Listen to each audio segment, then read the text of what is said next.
Support for Colorado Today comes from Safeway, where teachers can save 5% every day. Download the Safeway app and verify your teacher status for exclusive offers and discounts. Get started at Safeway.com or in the Safeway app. Support for Colorado Today comes from Credit Union of Colorado. With access to over 30,000 ATMs and a mobile app, they're dedicated to offering the services of a big bank with a heart. Learn more at honestlygood.org.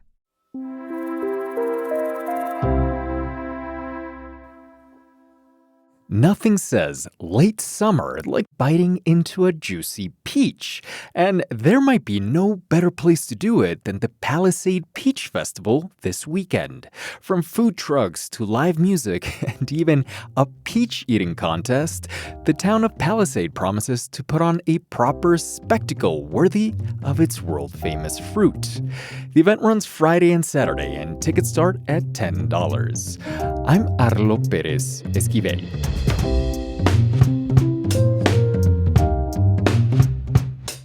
Coming up, a youth violence prevention program faces funding cuts. At the same time, new research shows that kids could have more access to guns than you might think. Just because a firearm is stored locked in your own home, it doesn't mean a teenager doesn't have access to a firearm somewhere else that they're spending time. Then the showdown continues between Governor Polis and some local governments over housing laws. Polis says Colorado could withhold up to $280 million. Plus, a party where Pass the Aux Cord actually means great music. It was super high energy, super fun, a lot of artists that I'd never heard before.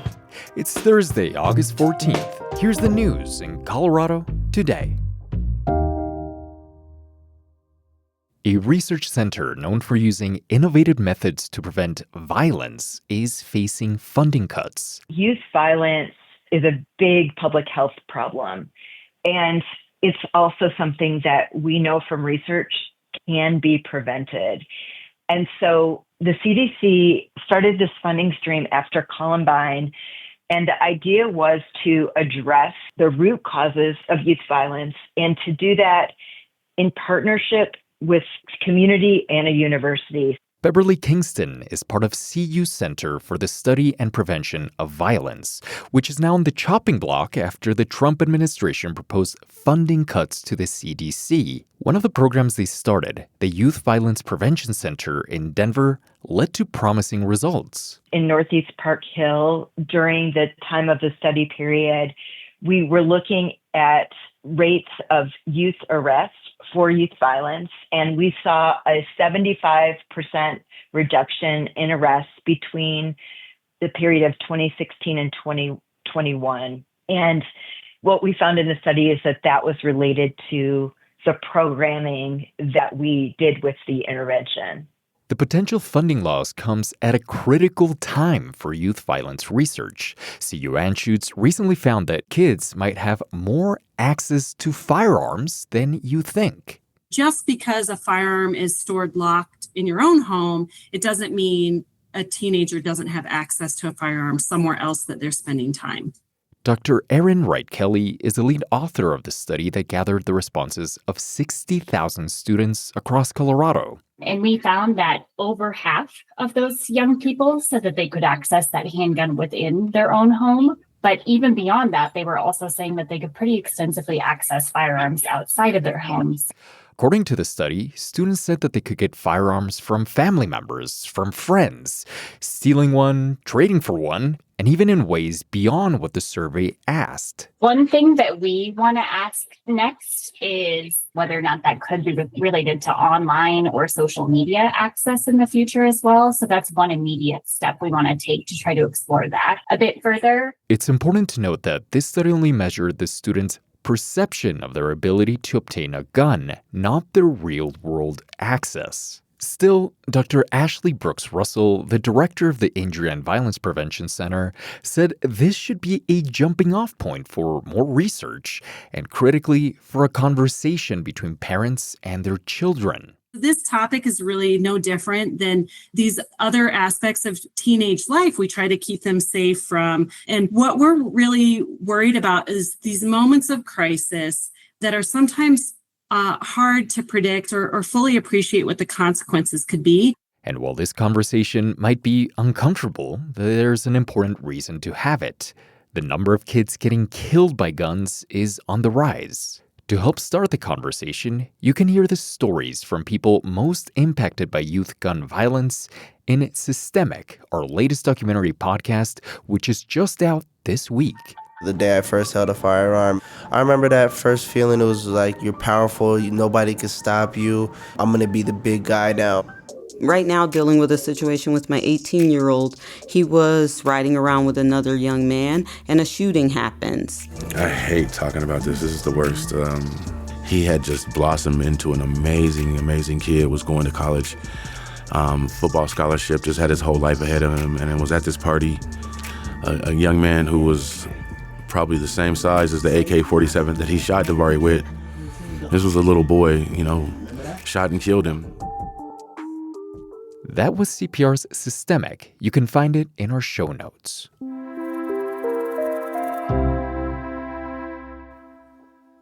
We now know how much money is at stake if cities don't start complying with the state's housing policies. We first covered this showdown between the governor and local governments back in May. And yesterday, Governor Jared Polis doubled down with a new executive order. Whatever dollar figure we have for grants, we want to direct them and prioritize the areas that are fundamentally building homes that people can afford. CPR's Benta Birkeland is here with more on this update. Benta, remind us, why is the governor putting this much pressure on cities and towns? This all has to do with creating more housing and, in particular, making that new housing more affordable. The state has enacted some new laws, like requiring cities to allow accessory dwelling units, known as ADUs, and requiring denser housing developments near transit stations in some areas. And Polis has really pushed for these policies at the State House. But some local governments have really resisted. So earlier this summer, Polis said he would crack down. And now he's following up on that. So then what are the details? First is the money. Polis says Colorado could withhold up to $280 million from communities that are not enacting these recent housing laws that have been put in place. So that means communities would not be eligible for the money. And that money, where exactly does it come from? The governor's office said there are 34 different types of discretionary grants and loans for things like transportation, infrastructure, historic preservation, conservation efforts. And starting October 6th, the applications for this state money will start including requirements around housing policy. October, that is less than 2 months away. So who's opposing these housing laws? It's not so much that local governments are opposed to all of these laws, but in general, a lot of local governments are really unhappy with the state's approach. 6 Front Range cities are already suing the state, including Aurora, Arvada, Lafayette. These are known as home rule communities, and they argue that Polis is unconstitutionally taking away their local control over land use and zoning. I talked to Kevin Baumer about all of this. He's the head of the Colorado Municipal League, and he said the governor is wildly overstepping his authority here, that it's really up to state lawmakers to determine how this money is distributed.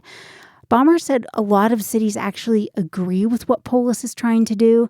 They also realize housing prices are high, but Baumer thinks the state's approach could be setting things back potentially years because of this political fight playing out. And if the administration and the legislature embraced the concepts of home rule and local decision-making, we would be talking about how the state was partnering with local governments in those efforts instead of saying, we must first preempt you in order to tell you what to do, even if it's similar to what you are already doing already. Baumer also thinks the state is discounting what local residents want and their sense of place in their own communities.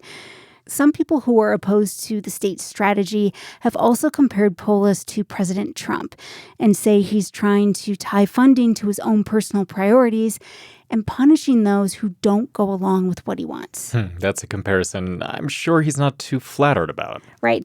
This is probably not a surprise, but Polis did push back on that comparison. What President Trump is often doing is just sort of making up his own things that are his priorities, but are actually in some cases contrary to the law, which is why the courts have struck it down. So for us, this is really about implementing what the legislature has passed and I've signed to help create more housing now for Coloradans. It is worth noting the timing of all of this. Polis is heading into his final year as governor. He only has one more full legislative session left. And I think that is part of why he's very focused on this. He does want affordable housing to be part of his legacy as governor. It's a concern we hear from voters. I know when I go out talking to people about issues, it's the top thing that comes up a lot of times. And Polis notes that there is no quick fix or silver bullet. There's just no easy answer. CPR's Bente Berglund, thank you. Thanks so much.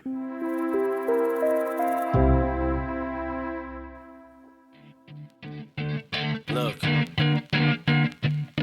if you had You know that opportunity, that one shot, when the whole party is looking at you, when you walk to the front of the room, your palms are sweaty, knees weak, arms are heavy.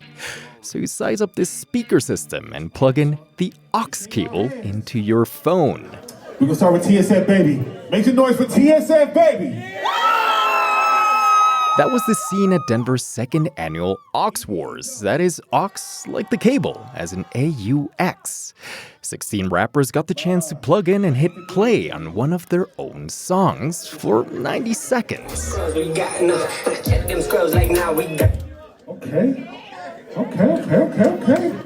All right. Instead of actually performing their songs, contestants hyped up the crowd while their studio track blared. Lala, I hate to do this to you, but you gotta be the tiebreaker.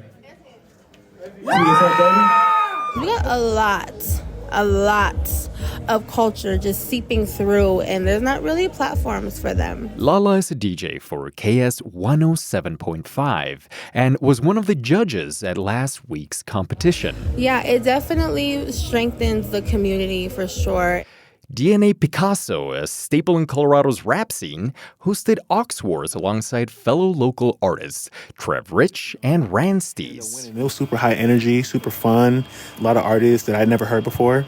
A lot of artists who never heard each other before, never met each other before. So it was really cool. And Picasso said that's the point, to build a bridge between veteran rappers and musicians who are new to the scene. Each new generation that comes up, obviously they're doing their own thing. They're coming up, they're fresh in the game, but they have the duty to learn the landscape and who's out here. Artists went head-to-head for 4 rounds before a champion was finally crowned. All right, y'all. Cabana Nova is the motherfucking winner of Aux Wars. Make some noise for my dog. Cabana Nova was born and raised in Denver. His winning song, Colorado, has become a popular soundtrack for TikTok and Instagram videos. I'm definitely one of those people that rep my city. My hit song is called Colorado, so I do want some people to see the culture that's here. Please don't come around thinking we just riding ski slopes. And it's a small town, so if you beefing, you gon' see, bro. And the ring be hot, so we all. Anyone else in the mood now for some of Mom's spaghetti? Additional reporting for today's show came from CPR's Chiara Damari. Just so you know, I'm going to be on vacation next week, but Bozzy and Haley will be here to keep you up to date with all the local news you need. I'm Arlo Pérez Esquivel. This is CPR News. Support for Colorado Today comes from Safeway. Shop online and get $30 off your first online order when you use code SAVE30 at checkout. Get the same prices, deals, and rewards as in-store. Get started at Safeway.com or the Safeway app. Support for Colorado Today comes from Credit Union of Colorado. With access to over 30,000 ATMs and a mobile app, they're dedicated to offering the services of a big bank with a heart. Learn more at honestlygood.org.